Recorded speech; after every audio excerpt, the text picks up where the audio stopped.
Okay, hello everyone. This is going to be part two to me breaking down up at that lake.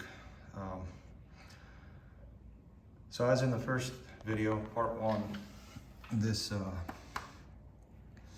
foot peg got loose, the bolt came out, and I was able to put that in.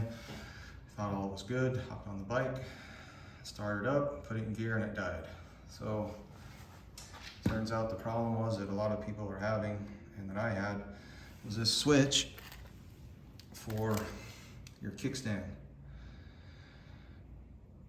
So somewhere, you can see here, this just rotates with the kickstand. It goes up or down. I checked continuity on this unit with this plug disconnected, and it had continuity. It was fine. Checked the wire all the way to the connector. It was fine. It had continuity. So I put it back on, and then I checked it with the kickstand motion, exercising the kickstand up and back, on and off basically with this switch, and nothing. It's like it's stuck on all the time. So what I found some people were doing, and unfortunately I was stuck up there at that lake. It started raining, so luckily this young kid helped me out, and we just loaded the bike in the back of his truck and drove it back here to my townhome, because I was just in a position where I only had a few tools, and it was raining, and it was hard to really troubleshoot just getting poured on. So there is some stuff I'm going to add to my toolkit. So what people are doing is they're bypassing this and just looping the wire that goes to the terminal connector. So here's this is the plug that goes to the harness, or the other plug connector, and I'm not sure where that goes. If that goes probably to another harness of some sort.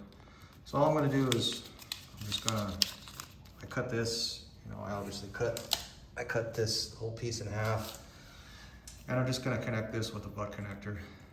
I'm away from home, so I don't have my solder gun or any solder, so I'm just going to rig it up temporarily until I get back to Albuquerque, at work. That's why I left a lot of slack in here, so I can do it nice and neat when I get back home. But to validate that all it was this switch is, let me see if I can get a shot there of it. I'm gonna get down. That plug was really hard to get to. Let me put my headlamp on here. Kind of make sure I can find it. Yeah, it's that one right. Let me see something to point to it here.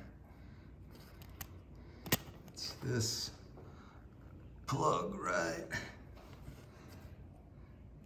there. Yeah, it's kind of hard to see it. You can kind of see it there. So all I did was I didn't have a jumper to put across those terminal ends, so I just shoved a screwdriver in there, just to bridge it, make the contact, and voila, the bike. I tried starting it in gear. It started up right in gear, no problems.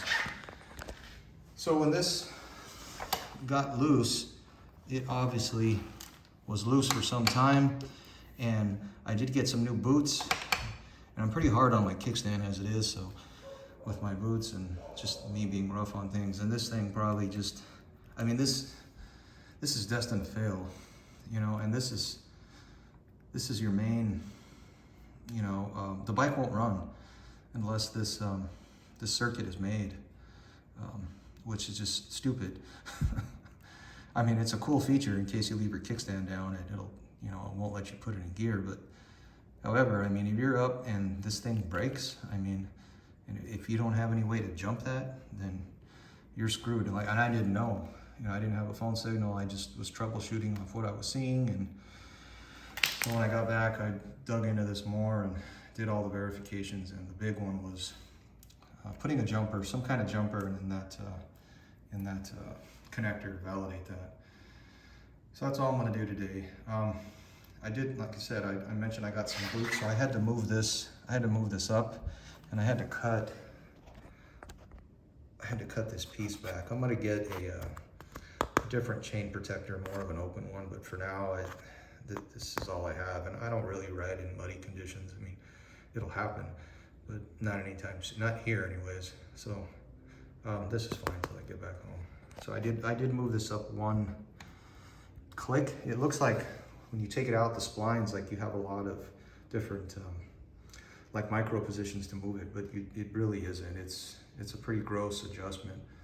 So this was the spot where I found to where this is the most I could put it, to where I could still shift all the way into to sixth, I guess it would be sixth gear, to where it's not hitting that or the sprocket, the main crankcase sprocket.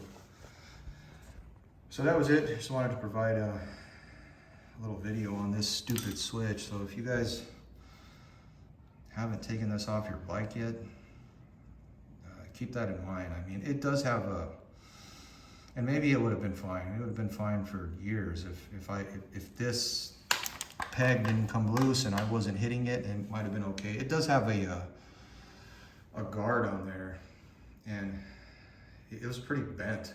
It's pretty mangled. Let me get that guard here. This is the guard, and it is bent a little bit in some spots here. So that supposedly protects the switch. Like I said, this is a moving, this is this is something that's gonna be moving, or just actuating all the time, I know we all rely on our kickstands very heavily, and there's a lot of tricks I do with this to even rotate this bike 360 degrees on this kickstand. And yeah, I would definitely get rid of this if you guys haven't already. And that's it. That's all you have to do. And the right way to do it would be to solder these connectors, and then put a piece of heat shrink on there, a sheet, and obviously make it shorter. So that's it. Luckily I got back home, and yeah, check out the updates on part 1 for the more about the adventure spec items that I added. All right, take care everyone.